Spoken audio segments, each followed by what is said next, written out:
राजस्थान के बारे में सोचते ही आपके दिमाग में क्या आता है? धूल, मिट्टी, रेत के लंबे लंबे मैदान या कभी ना खत्म होने वाले रेगिस्तान। बट कौन कहता है कि राजस्थान में सिर्फ रेगिस्तान है? शायद जो ये कहता है वो कभी राजस्थान आया ही नहीं, उसने यहाँ की खूबसूरती महसूस ही नहीं करी।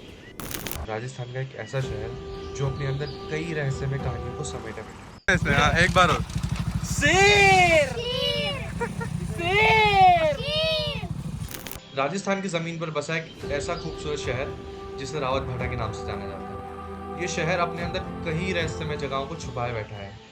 अब इस एक दिन के ट्रिप में सब जगह जाना तो बहुत मुश्किल है, लेकिन इस जगह के कुछ अनसुने पहलुओं को हम जरूर एक्सप्लोर करेंगे। और इस सफर के अंत में एक ऐसा मंदिर दिखाएंगे जिसकी घंटियां शायद पूरे रावत भाटा में गूंजती है। हाँ दिल भाई कहाँ चल रहा है अपन आज? अपन चल रहे हैं आज भाई बहुत दूर, 100 किलोमीटर दूर। पेट्रोल करा लिया फुल। इसमें शो नहीं हो रहा क्या अभी खराब हो रही खराब हो रही, लेकिन पेट्रोल करा लिया। पेट्रोल पंप खोलते हुए आदिल भाई जान। अब हम निकलने में बहुत ज्यादा लेट हो जाते हैं, मतलब एक्चुअल में बहुत ज्यादा लेट हो जाते हैं। तो आज का हमारा अल्टीमेट गोल है रात होने से पहले 100 किलोमीटर दूर कलशिया महादेव पहुंचना, जिसके बारे में लिटरली हमें कुछ नहीं पता। और इस सफर के दौरान आने वाले जितने सीनिक पॉइंट है उन सबको भी देखते हुए जाना। और इतना ही नहीं, रात होने से पहले घर भी तो पहुंचना है भाई। तो क्या एक दिन की ट्रिप में ये सब पॉसिबल हो पाएगा? Let's see. बहुत बढ़िया। ये बात 20 किस्सी कर दे मैं 20 किस्सी कर दे कर दे कर दे ले बेटा वो बोलो शेर इसमें हाँ, एक बार और शेर शेर शेर शेर चलो आपसे मिलकर अच्छा लगा। चल रहे हो चलो घूमने चलो तो बैठो पीछे गाड़ी में। सच कहूं तो ट्रैवल का मजा जब ही आता है जब आप मंजिल की फिक्र छोड़कर रास्तों का मजा लो। और जब दोस्त साथ में हो तो वक्त कब बीत जाता है ये पता भी नहीं चलता है। तो ऐसे ही मस्ती मजाक करते हुए हम आ गए। ये नाहर सिंह माता जी का मंदिर, जहाँ पे हम लोग पिछली बार आए थे ट्रिप करने। और इसका व्लॉग देखना है तो लिंक यहाँ पे कहीं दिख रही होगी, उस पे जाके क्लिक करके देखना। और ये रहे अपने लड़के शेर में भाई ये भी बहुत प्यारी जगह है, एकदम नीचे जाके। अब नाहर सिंह माता जी का मंदिर is actual ending point when you come from Kota, क्योंकि इस मंदिर के बाद प्रॉपर रावत भाटा की घाटियां शुरू हो जाती है। अगर आप मानसून में कोटा आए हैं और आपने रावत भाटा की घाटियां एक्सपीरियंस नहीं करी तो असल में आप कोटा आए ही नहीं। अब जैसे ही आप घाटियां क्रॉस करेंगे और कुछ किलोमीटर चलेंगे तो आप एक्चुअल में रावत भाटा में होंगे। और रावत भाटा में एंटर होती आपको देखने को मिलेगा आपका फर्स्ट व्यू पॉइंट। तो हम लोग रुके थे यहाँ पे मंदिर में, खंडित मंदिर है, बहुत शानदार मंदिर है।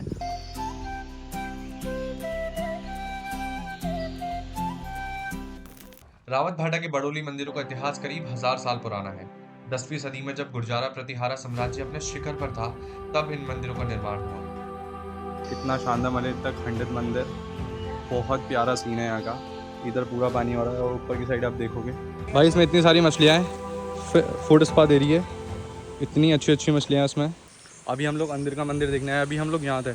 इतनी अच्छी अच्छी मछलियाँ हैं यहाँ पे, इस साइड और इस साइड। और ये देखो मंदिर, ये है अंदर का पोर्शन। और इतना खंडित मंदिर है, मतलब ये इतना वो नक्काशी वाला। इन पत्थरों पर की गई नक्काशी आज भी उस समय की कहानी कहती है जब इतिहास किताबों में नहीं पत्थरों पर लिखा जाता था। उसके बाद हम जा रहे हैं हमारे नेक्स्ट डेस्टिनेशन पे जो है कलशिया महादेव। हाँ कलशिया महादेव अनएक्सप्लोर जगह को एक्सप्लोर करना है। अब वैसे तो रावत भाटा में बहुत सारे व्यू पॉइंट है देखने के लिए,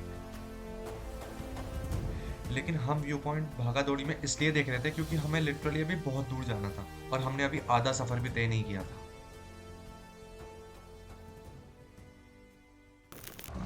अब सारा खेल रावत भाटा आने के बाद शुरू हुआ।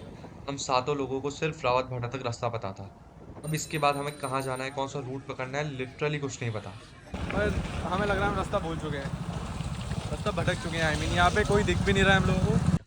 अब हमें डर इस बात का था कि हम कहीं गलत डायरेक्शन में ना चल जाए या फिर गलत रूट ना पकड़ ले, क्योंकि हमें सिर्फ एक गांव का नाम याद था और उसी के सहारे हम यहाँ तक आए थे। वो नाम था आगरा।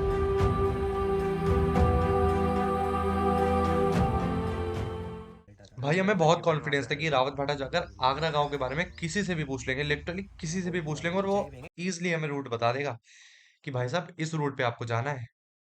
बट हमने जब पूछना स्टार्ट किया, भाई साहब इतने लोगों से पूछा, लिटरली उन्होंने आगरा का नाम तक नहीं सुना। और इस चक्कर में हमने हमारा इतना टाइम वेस्ट कर दिया कि मैं आपको क्या बताऊं। खा पी के भी नहीं आया अभी। खाना किसी ने नहीं खाया और हमें कलशिया महादेव जाना है, जो कि पहाड़ा जड़ से भी 40 किलोमीटर आगे है। और अभी हम लोग सिर्फ रावत भाटा में घूम रहे हैं। Let's go. अब हम जैसे तैसे किसी रूट पर तो लगे थे। अब हमें ये भी कंफर्म नहीं था कि आगे आगरा आएगा या फिर कुछ और। बट हम जैसे ही रूट पर लगे, फिर ये हुआ। नहीं नहीं भाई डरो मत, हमारा चालान नहीं कटा। ये सिर्फ भैंसरोडगढ़ सेंचुरी का एंट्री पॉइंट है। सेंचुरी के अंदर कहीं भी जाओ, भैंसरोडगढ़ की सेंचुरी के अंदर आप अगर आप लोग आ रहे हो तो पहले यहाँ पे आपकी एंट्री होगी। आपको बाइक के है वो जो 70 रुपये चार्ज है। अच्छा, वहाँ पे टाइमिंग क्या है? 1800। और आना कितने बजे से पहले? आना 5 बजे तक। भाई हम यहाँ रुकते हैं तो एक बहुत अल्टीमेट जगह में पता चलती है, जिसके बारे में हमें लिटरली कोई आइडिया नहीं था। और वो है, आप कहाँ जा रहे हैं अपन? Crocodile point. क्रोकोडाइल पॉइंट, ये इस सामने side। दिख रहा है? क्रोकोडाइल पॉइंट जा रहे हैं भाई हम लोग। Let's go. क्रोकोडाइल पॉइंट के बारे में हमें कुछ आइडिया नहीं था। भैया ने बताया था कि यहाँ से आपके क्रोकोडाइल बहुत साफ दिख सकते हैं, आप लोग एक बार होकर आओ। अब हमारी मंजिल कितनी ही दूर हो, सब में चुल मची तो अंदर तो जाएंगे।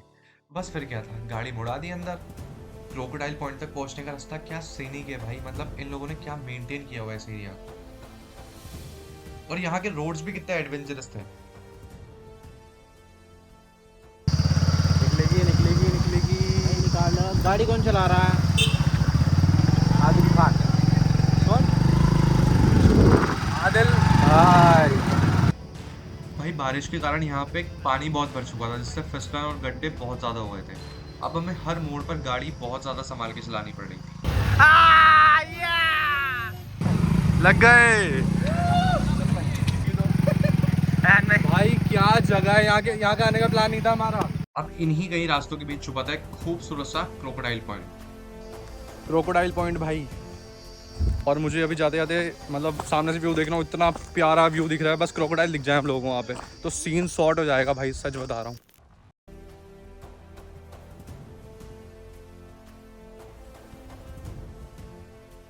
अब रावत भाटा में शायद ये व्यू पॉइंट बहुत नया बना है, क्योंकि लोगों को इसके बारे में ज्यादा नहीं पता। शायद 1 या 2 साल पहले ही बना होगा।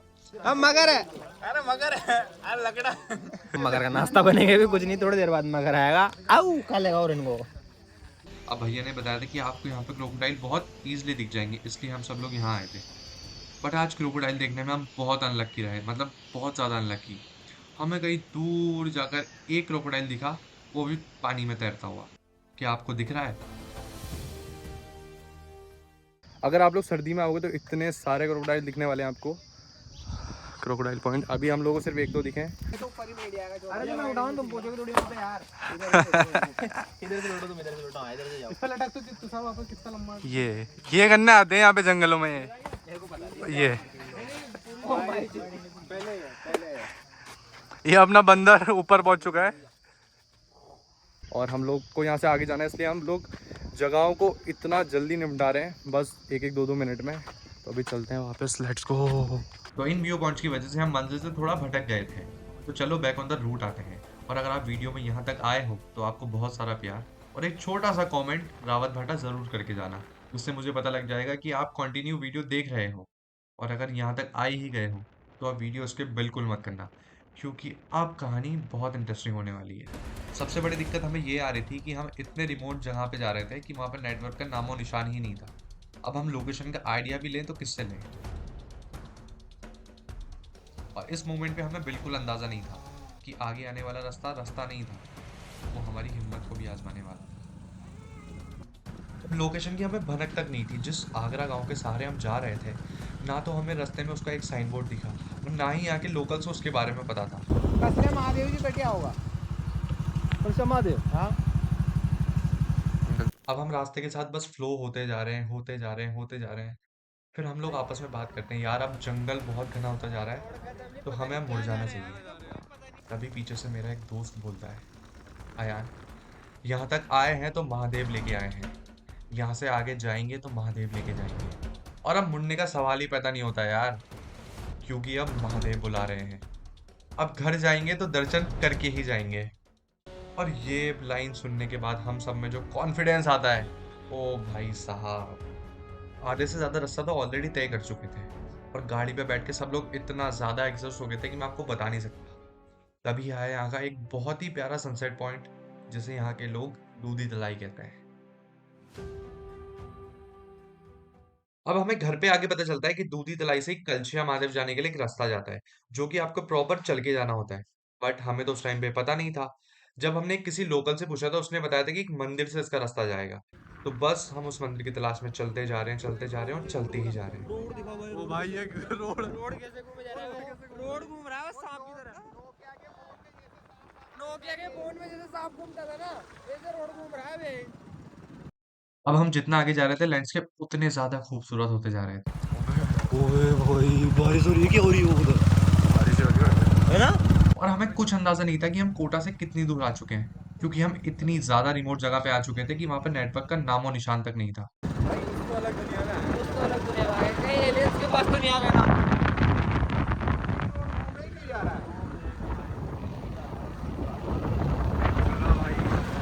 बहुत प्यारी है, बहुत प्यारी है। अब आते आते कुछ लोग मन ही मन वापस जाने का फैसला कर चुके थे, लेकिन तभी दिखा हमें इस रूट का फर्स्ट टर्न, मंदिर का पहला एंट्री गेट।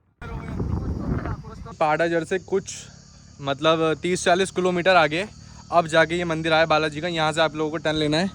ये जो टर्न आ रहा है ना, और ये बालाजी का, यहाँ से टर्न लेना है। अब ऐसे मोड़ हर सफर में नहीं आते, लेकिन जब आते हैं कहानी वहीं से शुरू होती है। अब जो जगह हम देखने आए थे वो पास होने के बावजूद भी काफी दूर थी। वो महादेव जी तो आएंगे, उसके पहले माता जी बालाजी का मंदिर है। कोट गया बालाजी है ना, क्या है? हाँ। कोट जहाँ बालाजी। अब अगर आप दूधी तलाई का रूट छोड़कर इस रूट पर आओगे तो आपको एक मंदिर के और दर्शन होंगे, जो कि है कोटला माता जी का मंदिर। ये आगे हम लोग कोटला माता जी मंदिर पे।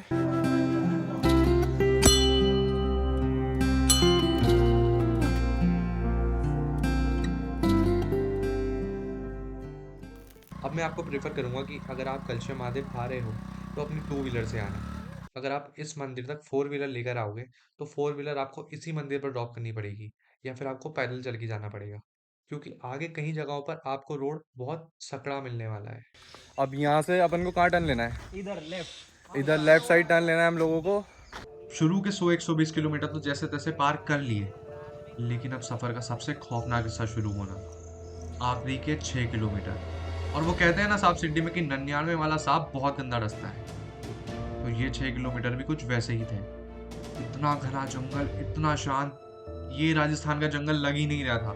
हमने जो टीवी में अमेज़न रेन फॉरेस्ट का जंगल देखा था, ये उसी का कुछ हिस्सा था। इसे पार कर लिया तो हमने मंजिल पा ली। जिन पहाड़ों को हम सफर में इतने दूर से देखते हुए आ रहे थे, अब वो हमसे लिटरली कदम से कदम मिला के चल रहे थे। कमल भाई देखो ना, सामने जमीन ही खत्म हो गई भाई। क्या जगह लेके आया आन भाई, लव यू आन भाई, बहुत प्यारी। इनको जगह दिखा, पहले तो रोड खत्म हो गया, जमीन खत्म हो गई, सामने पहाड़ आ गया, देखो भाई। जैसे ही मंदिर से थोड़ा नीचे आए तो हमें एक गांव दिखाई दिया। इस गांव का नाम तो मुझे नहीं पता, लेकिन ये गांव देखकर हमारे दिल को बहुत सुकून मिला, क्योंकि गाइस हमने बहुत देर बाद कोई एक बस्ती देखी थी या एक गांव देखा था, और अब हमें ये था कि अगर वहां जाकर फंस गए, कोई ना कोई तो रेस्क्यू के लिए आ ही जाएगा। अब बस हमारा ये गांव पार करना हुआ, और फिर जो जंगल ने अपना असली रूप दिखाया है। भाई ये देखो क्या लोकेशन पे आ गए हम लोग आज। इधर दिखा या मैं आ गया मनाली। यहाँ से रोड क्रॉस करना पड़ेगा। खड्डा देख रहे हैं, खड्डा है नहीं है। जूते तो ओए होए होए होए, जूते गए आज तो। कमल भाई आ जाओ, खड्डा नहीं है। कमल भाई आ जाओ आ जाओ आ जाओ।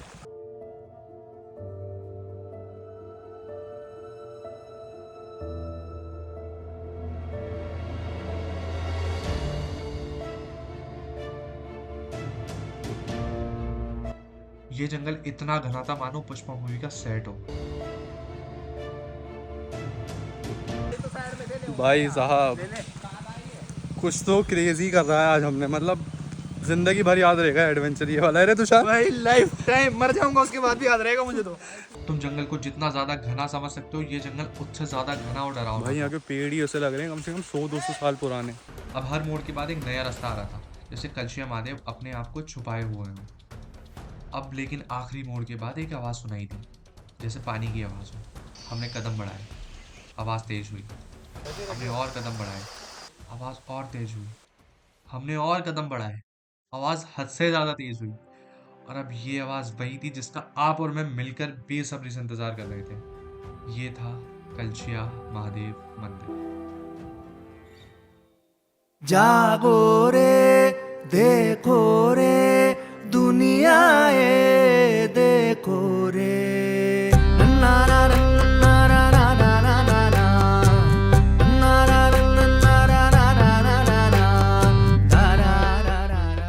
भाई अब जाके हम लोग आए हैं और इतना भाई इतनी प्यारी लोकेशन है, इतनी प्यारी लोकेशन है, इतना सामने अच्छा झरना बह रहा है मेरे, और इतना घना जंगल भाई साहब है। तुषार कितना घना जंगल है? भाई मैं लाइफ टाइम एडवेंचर याद रखूंगा मेरे है कमल भाई? अब वाटरफॉल तक पहुंचने के लिए भी आपको एक चट्टानों भरा रास्ता तय करना पड़ता है। गाइस बहुत बहुत क्रेजी जगह है भाई, बहुत क्रेजी जगह है। मतलब मैंने अपनी आंखों से ऐसा झरना, ऐसी लोकेशन नहीं देखी है भाई।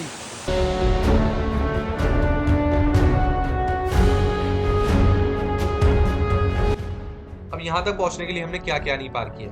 अब यहाँ आने के बाद ये झरना तो हमें बहुत नॉर्मल दिखा, लेकिन इस झरने की खूबसूरत बात थी इस झरने के नीचे बसे महादेव की, जिसके दर्शन के लिए मेरे दोस्त काफी बेताब थे।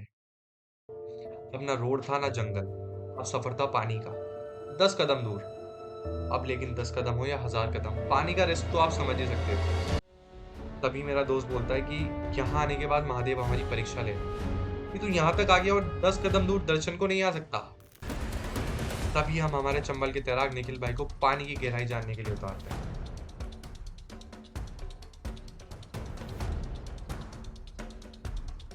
जब निखिल भाई ने पानी में जाकर ये बताया कि मंदिर तक जाने के लिए एक रास्ता बना हुआ है, तब जाके लड़कों में हिम्मत आई।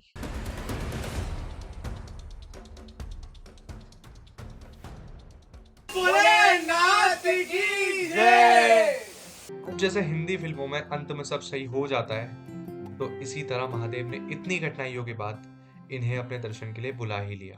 पाप और पुण्य की उड़ती यहाँ चिड़िया है। भोलेनाथ की जय। पार्वती पते हरे हरे महादेव। गाइस हम आ चुके हैं महादेव जी के दर्शन करने के लिए गुफा के अंदर, और ये देखो महादेव जी ऐसी जगहों पे बैठते हैं, बहुत मुश्किल से भाई, ऐसी जगहों पे बैठते हैं जहाँ आम आदमी तो आ नहीं सकता। गुफा के अंदर है महादेव जी, अंदर विराजमान है, और ये वो बैठे हुए हैं वहाँ पे, और क्या नाम से ये हमें, और बाहर का सीन देखना आप देख लो कहाँ पे है हम, मतलब कितनी बुरी हालत में आए। अब गाइस इस गुफा के अंदर से इस गिरते हुए झरने का क्या खूबसूरत नजारा था, मतलब मैं आपको बता ही नहीं सकता, इतना वर्थ इट सीन था। वैसे तो हम आने में बहुत ज़्यादा लेट हो गए थे, लेकिन फिर भी हमने इस जगह पे 1 या 1.5 घंटे से ज़्यादा बिताया है। इस झरने पे आने के बाद हम लोगों ने इतनी ज़्यादा वीडियोस फोटोज नहीं लिए, बस इस जगह को महसूस किया है, इस जगह के सुकून को महसूस किया है, क्योंकि हमारे अलावा यहाँ पे कोई था भी नहीं। भाई कितनी ही प्यारी लोकेशन है कलसिया महादेव, मतलब मज़े ही आ गए भाई, मज़े ही आ गए। अब बाहर चलते हैं और सबसे पूछते हैं क्या एक्सपीरियंस रहा। है कमल भाई? भाई कैसे पहुंचे हमको भी पता है। हमको ही पता है कैसे पहुंचे। 4 घंटे ड्राइव कर रहे हैं हम, मोटरसाइकिल। 4 घंटे रेगुलर, हर किसी के बस की नहीं है यहाँ पे आना भाई। प्रोफेशनल गाड़ी ड्राइवर हो वही आना, हर और किसी के ये बस की देखो। नहीं है यहाँ आना, और हर कोई गाड़ी भी नहीं चला सकता, ऐसा गजब का रोड है। अगर कोई एरा गेरा यहाँ पे आ गया तो वो आधे रास्ते से ही वापस रिटर्न होएगा कोटा के लिए। गाइस मैं झूठ नहीं बोल रहा हूँ, जब यहाँ पे आके थोड़ा सा नेटवर्क आया तो हमने लोकेशन चेक करी, और कलछिया महादेव से चित्तौड़गढ़ से 50 किलोमीटर ही दूर था। अब आप लोग सोच रहे होंगे यार ये लोग कितने पागल है कि इतनी दूर आ गए। गाइस हमें भी नहीं पता था कि हम लोग इतनी दूर आ जाएंगे। जब यहाँ पे आके लोकेशन चेक करी तो हमें पता चला, और हमने जितना स्ट्रगल किया, जितने रास्ते ढूंढे, जितना इधर उधर भटका, भाई यहाँ पे आके वो सब वर्थ इट था। मतलब इतनी प्यारी जगह थी ये कि मैं आपको बता नहीं सकता। खैर बहुत प्यारी ट्रिप थी और बहुत मजा आया। अभी चलते हैं अपने घर कोटा के लिए। चित्तौड़गढ़ फिर कभी जाएंगे। अब मैंने तुम्हें वीडियो के स्टार्टिंग में बताया था कि हमें रात होने से पहले घर पहुंचना है। अब तुम्हें पूरी वीडियो देख के लगा कि हम रात होने से पहले घर पहुंच भी पाएंगे? तो बिल्कुल नहीं। अब मेन टास्क ये नहीं है कि हमें घर पहुंचना है। अब मेन टास्क ये है कि हमें रात में रावत भाटा की घाटियां क्रॉस करके घर पहुंचना है। अब रात होने की वजह से मेरे मन में ख्याल ये भी आया कि आज रात यहीं रुक जाते हैं, बट कुछ लोगों का दिल नहीं माना। फिर हम चाय पीकर और पेट्रोल भराकर निकले और बड़ोली का टेम्पल पार करते ही रावत भाटा की घाटियां शुरू हुई। अब रात के करीब 7 बज चुके थे। रावत भाटा का वो चौराहा धीरे धीरे शांत हो गया। लोग अपने घर लौट चुके थे, लेकिन हमारी रात की असली कहानी तो अब शुरू हुई।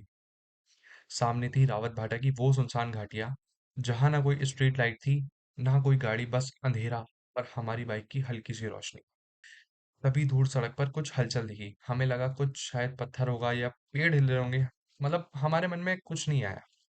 लेकिन जैसे जैसे हम पास गए, वो पूरा भैंसों का एक झुंड था। हमने स्पीड धीमी करी। हमारे ड्राइवर को कुछ समझ नहीं आया कि क्या करें। सड़क इतनी अंधेरी थी कि कुछ साफ दिख नहीं रहा था। बस बाइक की हेडलाइट थी और उनके चमकते हुए चेहरे। हम धीरे-धीरे उनके पास से निकल रहे थे। अचानक से पीछे से एक भैंस तेज़ी से हमारी तरफ भागी और उस पर कुछ समझ नहीं आया। बस 1 सेकंड की देरी और हम शायद सीधे घाटी में होते, क्योंकि हमारी लेफ्ट साइड प्रॉपर एक डीप घाटी थी। भाई, हम लोग वो 1 सेकंड से कैसे बचे वो हम ही जानते हैं। भाई ये मोमेंट लाइफ टाइम याद रहेगा भाई। कमल भाई सीधा देख भाई साहब भाई ऐसी गांड पड़ रही है आज ना। क्या है भाई आज? आगे कर भाई तरफ हम ही हमारे को बस कुछ भी नहीं है मतलब अल्लाह बचा ले आज। अल्लाह बचा ले बस भाई।